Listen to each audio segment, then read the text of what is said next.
for launch. FTS. FTS go. Prop go. ABI. ABI's go. 10, 9, 8, 7, 6, 5, 4, 3, 2, 1.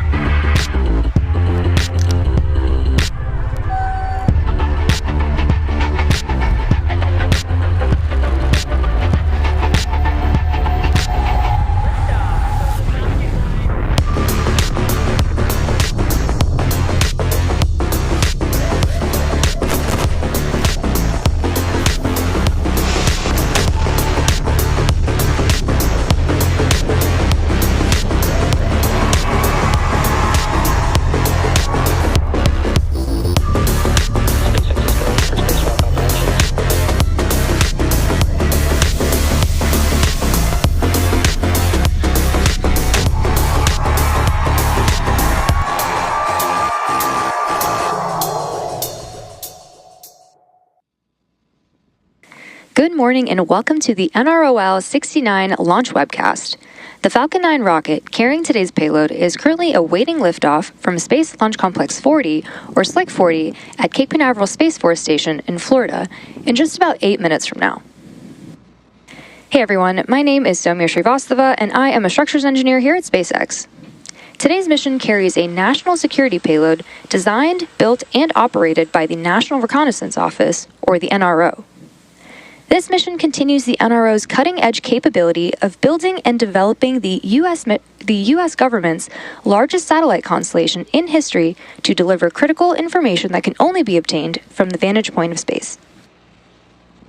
Both the range and vehicle are currently green at the moment, and we are on track for an on-time liftoff at 1:48 p.m. Eastern Time.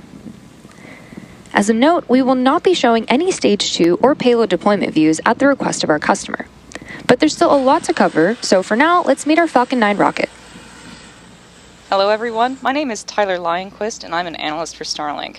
Today is the anniversary of SpaceX's first launch ever, Falcon 1 Flight 1, which lifted off from Amalek Island on March 24th, 2006. Though it didn't complete its mission, SpaceX has come a long way since then. Engine chill has started. Falcon 1 made its final flight in 2009 before it was retired, but it paved the way for our trusty Falcon 9 rocket, which has supported 448 launches to date. Falcon 9 is a two-stage rocket developed and manufactured by SpaceX, known for its safe, reliable, and cost-effective access to space. It is also the first, and currently the only, orbital-class rocket capable of reflight. In fact, this will be the second flight of the first-stage booster supporting today's mission. Together, Falcon 9 and Falcon Heavy have completed more than 450 launches and over 380 reflights. And today, the booster will be attempting to land back on land at Landing Zone 1 at Cape Canaveral Space Force Station. Stage 1 RP1 load is complete. Rapid reusability drastically reduces launch costs, helps increase launch frequency, and enables a wide array of new government, commercial, and scientific opportunities in space. Lowering the cost of access to space is helping take humanity's next steps into the solar system, whether in LEO, GEO, interplanetary, or even deep space. When costs are lower, government and commercial customers can launch more missions, which helps accelerate development. This also helps commercial satellite and private research customers afford to launch more projects to space, which helps stimulate innovation here on Earth. And missions like SpaceX's transporter and bandwagon rideshare programs help make access to space even more affordable by sharing the cost of a single launch across many customers. All of this is to say, reusability is the key innovation that is making space more accessible for the industry as a whole. Back to today's mission, weather is still a watch item, but we'll let you know if there's any updates.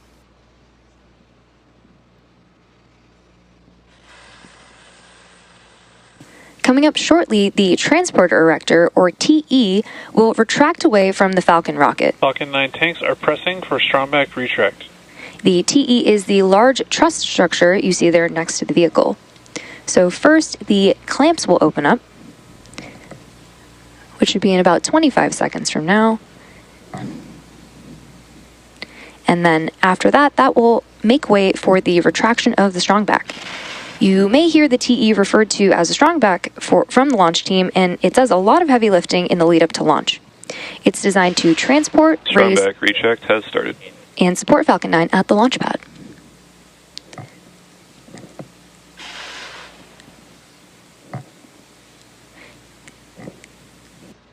The TE is also equipped with umbilicals or flexible lines that are used to route the vehicle's fluids, power, and telemetry from the ground systems to the rocket and payload until Falcon 9 switches to internal power and clears the pad. So we have a great view there of the clamp arms opened up. And the strongback will slowly begin to recline away from the vehicle.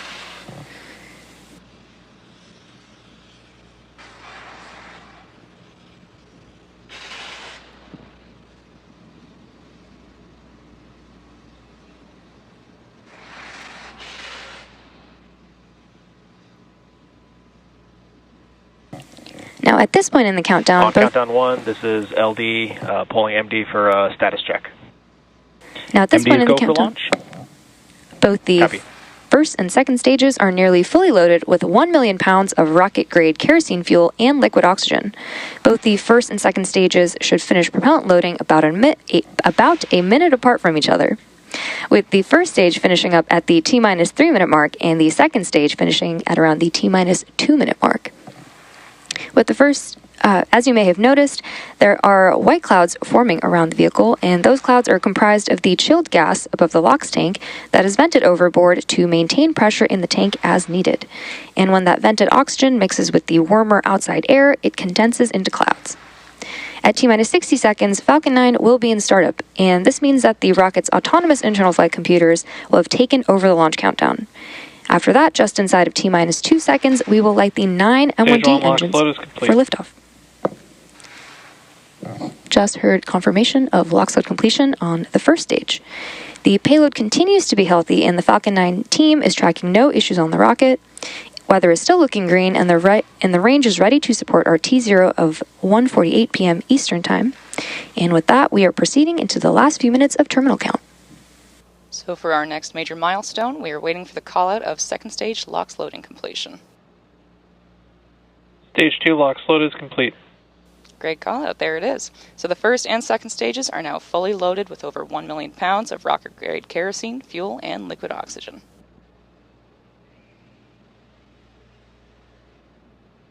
We're standing by now for confirmation that Falcon 9 is in startup at the T-minus 1 minute mark.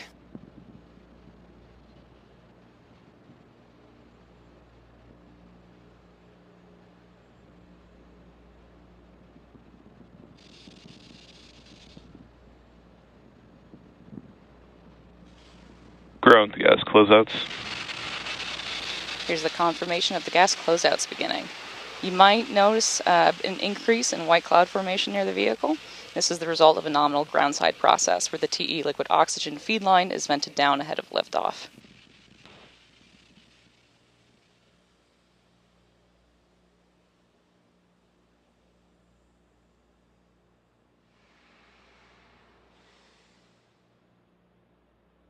Falcon 9 is in startup. At this point, the autonomous flight computers have taken over the launch countdown, and stages 1 and 2 are pressurizing for launch. Finally, we're waiting for the final go directive from the launch director.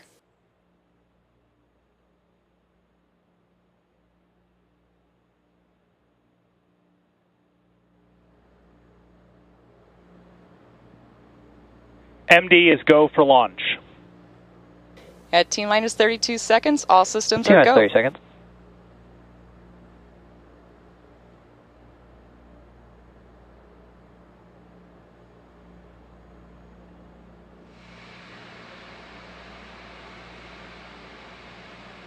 $15 seconds.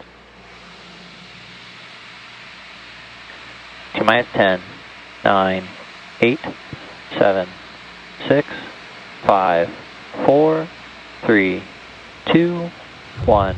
Ignitions. Engine full power. Go NROL-69. Go Falcon. Go SpaceX.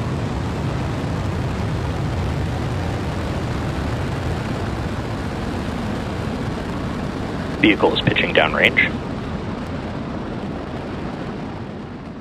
Stage 1 propulsion is nominal.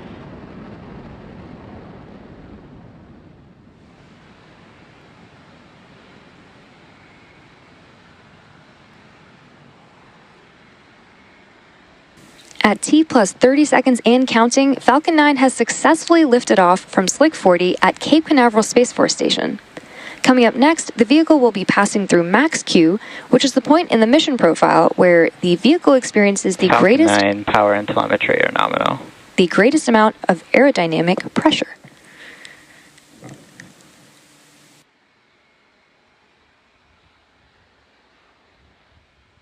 Falcon 9 is supersonic.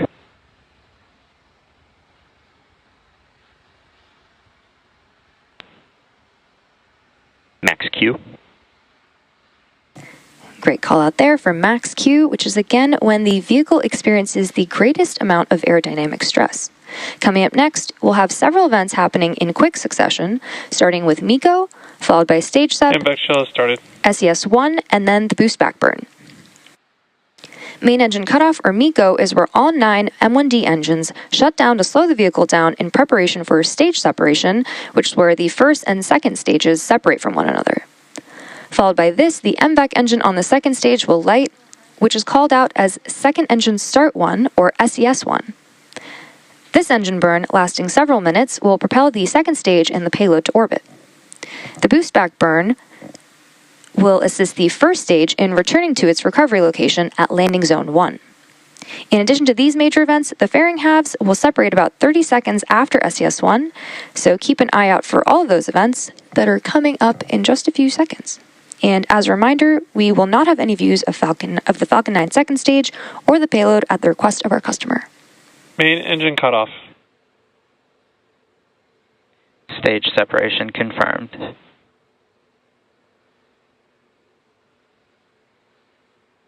Handback ignition. Stage 1 boost back startup. And a good series of back-to-back callouts there and views, which again were MECO, stage separation, SES-1, and the boost back burn.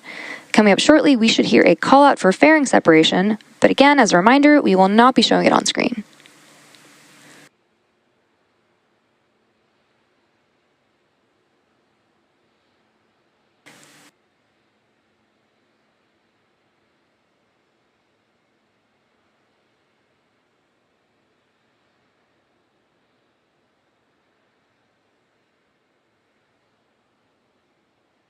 Fairing separation confirmed.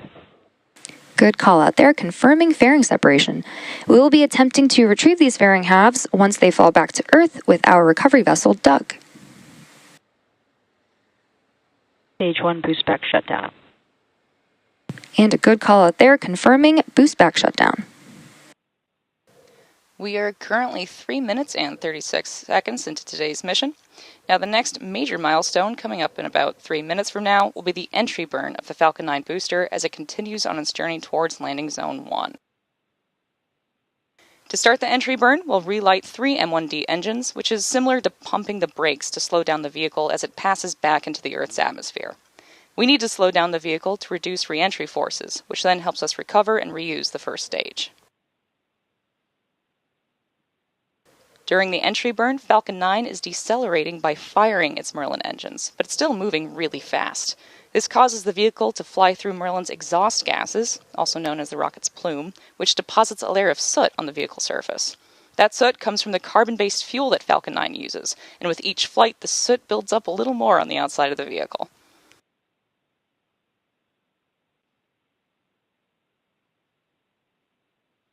Both vehicles are on nominal trajectories. Good call out there.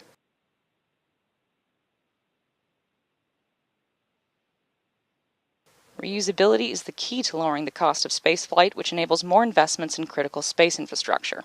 The Falcon 9 first stage that is supporting today's mission is performing this entry burn for the second time today, and the payload fairing supporting today's mission will be recovered for future reuse.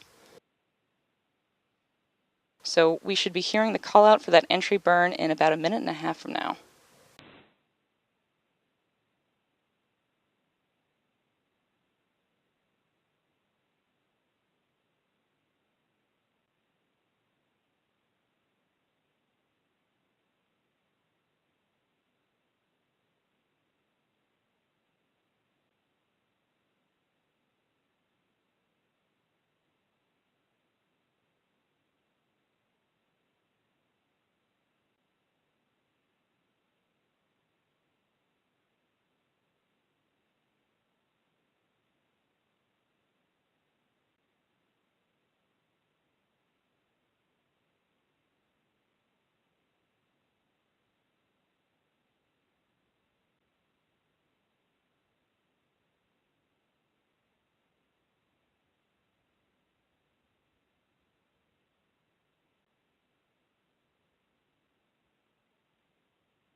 Stage 1 entry burn startup. Good call out there for the entry burn startup. This burn is set to last about 20 seconds, and again is slowing down the vehicle in preparation for its final burn and landing.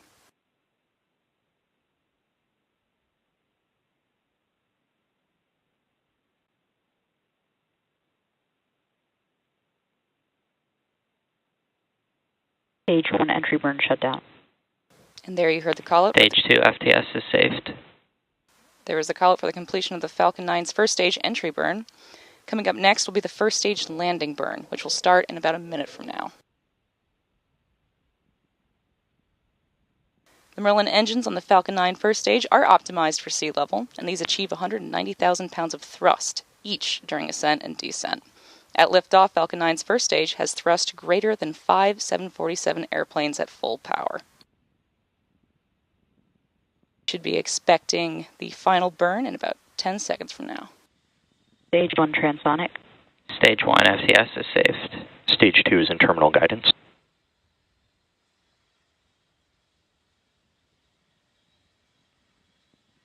Stage 1 landing burn. We are now waiting for Falcon 9 to land at landing zone 1.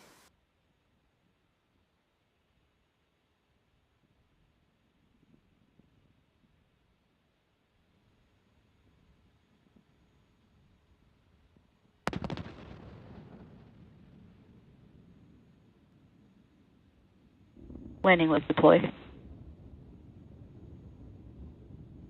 Impact shutdown. Stage 1 landing confirmed. And there you heard the call out for a successful landing of our Falcon 9 rocket. This was the second launch and landing for this first stage. Nominal orbit insertion. As a reminder, we will not be showing any Stage 2 or deployment views at the request of our customer. So with that landing of the Falcon 9 booster, we will be bringing today's webcast to a close. We'd like to thank the NRO for entrusting us with today's mission, and we'd also like to thank the range and the FAA for their support. If you're interested in more launch coverage, be sure to check spacex.com/launches and follow @SpaceX on X for the most up-to-date information. Thanks for tuning in, and we'll see you again soon.